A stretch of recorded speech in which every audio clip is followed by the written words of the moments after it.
The White House would love to have international consensus over what to do vis-a-vis the problems in Syria. But as an official told me this morning, Sandra, there comes a point where you simply have to say it's insufficient to wait when you're dealing with a monster. The president dealing with the Bashar al-Assad regime there and his primary backers from Moscow. Let me take you to Twitter. You mentioned the president been very active on social media this morning saying this: Russia vows to shoot down any and all missiles fired at Syria. Get ready, Russia, because they will be coming. Nice and new and smart.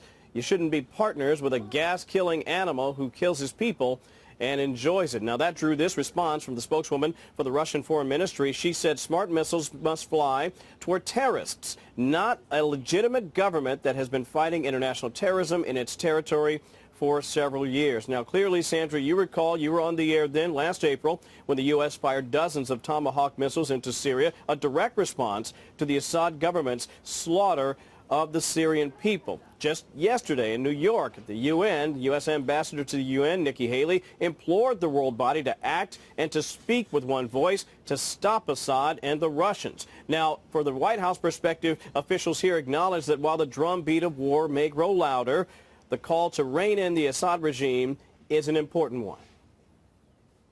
The president's been clear. We're working with our partners and allies and our national security team to look at all options. And as we've said, all options are on the table, but I'm not going to get ahead of anything the president may or may not do.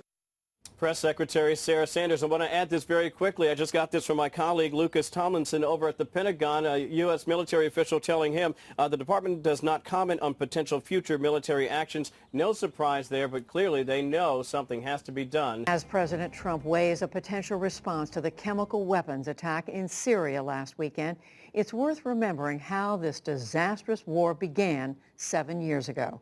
William Brangham talks with the author of a new book that takes an intimate look at this most brutal conflict. From the very beginning of the Syrian uprising, Rania Abu Zaid has been one of the conflict's earliest and closest chroniclers. She witnessed the first days of peaceful civilian protests against Bashar al-Assad and then his government's brutal crackdown.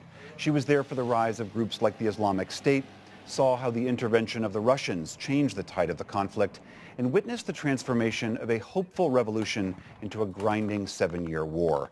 She's now published a new book called No Turning Back: Life, Loss, and Hope in Wartime Syria, and it tells the story of this conflict through the eyes of those who endure it and those who fight it. Rania Abu Zaid joins me now. Welcome to the NewsHour. Thank you very much.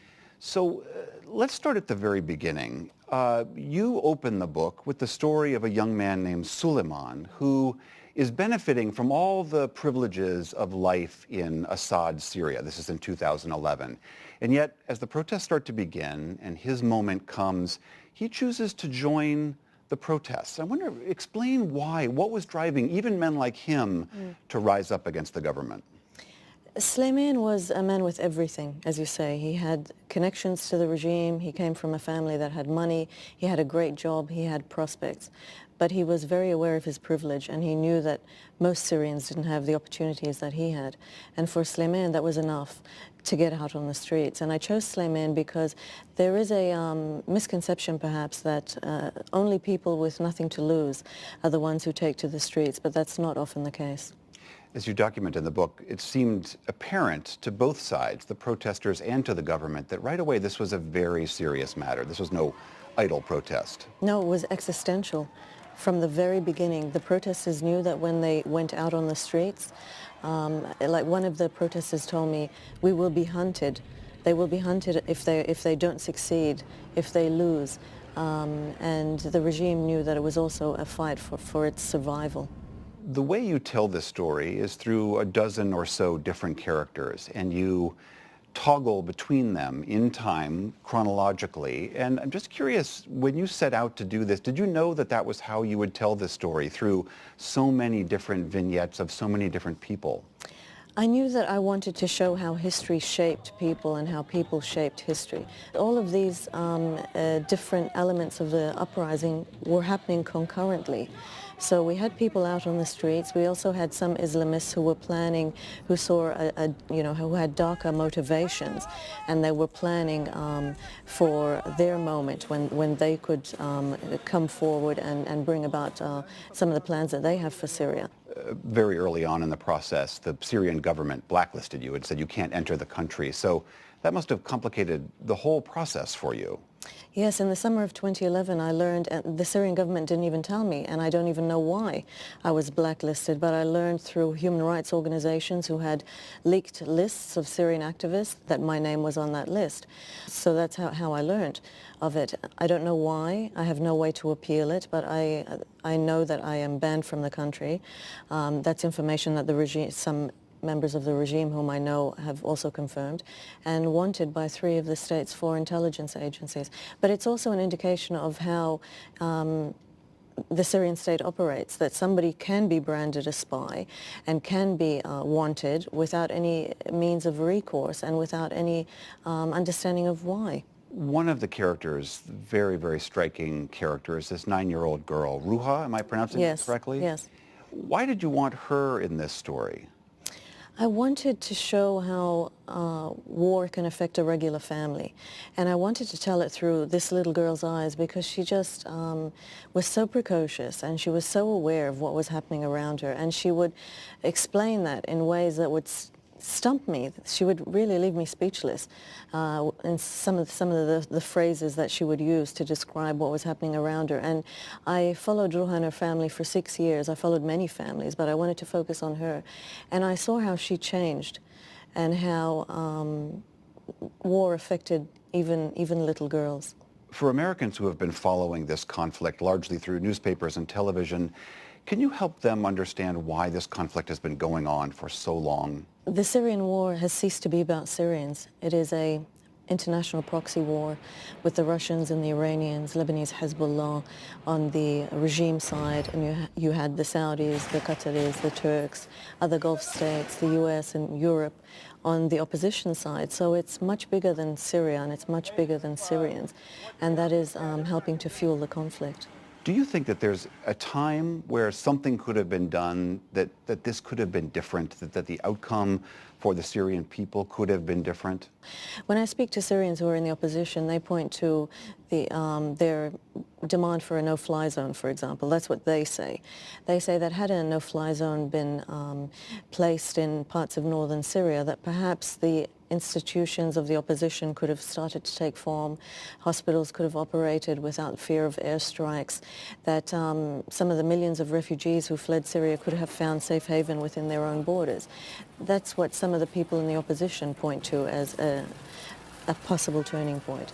In addition to the red line comment about the use of chemical weapons, Syrians in the opposition also point to that as an example of a time when pressure could have been put on the regime. It could have been held accountable for its alleged chemical weapons use. So there were moments, and before it became such a complicated battlefield, when perhaps something could have been different. Syria, as you describe it, is a deeply broken place today. But yet, in the title of your book, there is still the word hope. Do the Syrians that you know and that you are still in touch with have hope that something can come of this horrible conflict? The hope is in the people, and there's always hope. It's in Syrians who can survive hell and emerge on the other side, and they don't have bitterness. It's in Syrians who can lose loved ones, but who still say that they can forgive. It's in Syrian physicians who could be anywhere. They could be in Turkey or elsewhere, yet they stay in their country to treat everyone under conditions that would make World War I battlefield medicine look pretty sophisticated. The hope is in little girls like Ruha who just want to be home and who cling to the idea of family, which is one of the building blocks of Syrian society. So the hope is in Syrians who still see a Syrianness that transcends politics and who just want to go back home and, send their kids to school and know that they'll be safe and that they will come home. It's in the small things, but that's where it starts.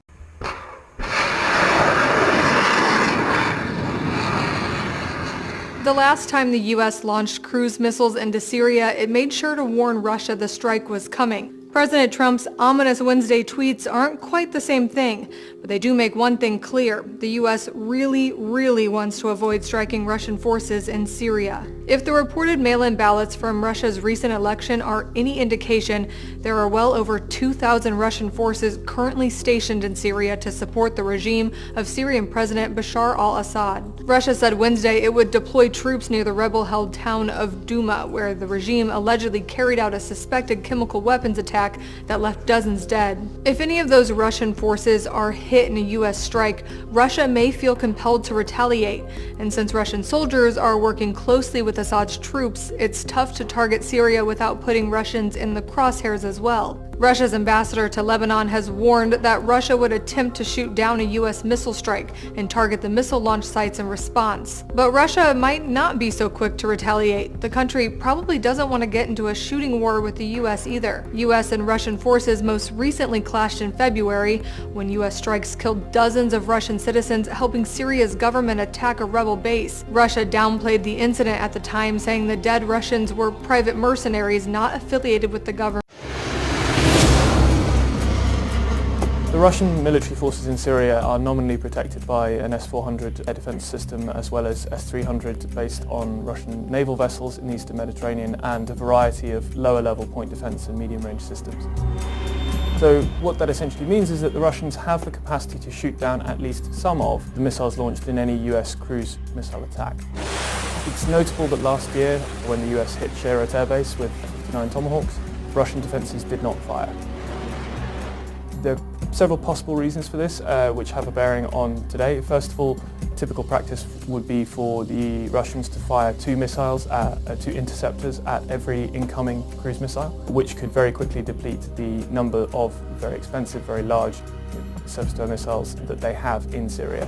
It's also perfectly possible for the US to swamp Russian defences. So if Russia makes the call to start firing at incoming US missiles, they may well run out of missiles before the US does, which would then potentially leave them exposed.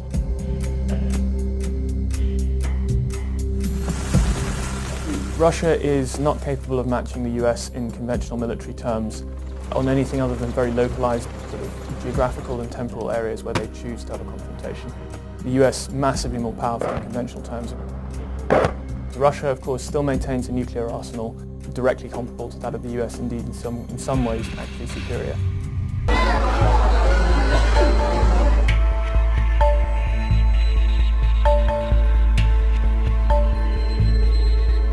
The latest chemical strike in Syria has ratcheted tensions between the US and the Russian-backed Assad regime, with Donald Trump warning that Vladimir Putin will pay a big price.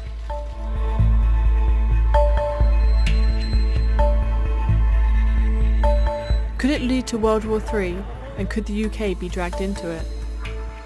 Relations between the two former Cold War foes are poor, but we've been in similar territory before. The US and Russia have formally looked to avoid a direct confrontation in Syria at all costs. But the political landscape has changed considerably in the last year.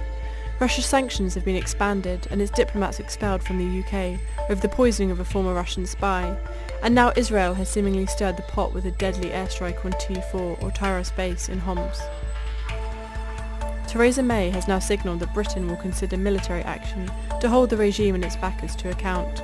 Any action would require a parliamentary vote, but the US and its Western allies' general action over Syria has only emboldened Assad, who has for years been acting with impunity as the international community sat on its hands.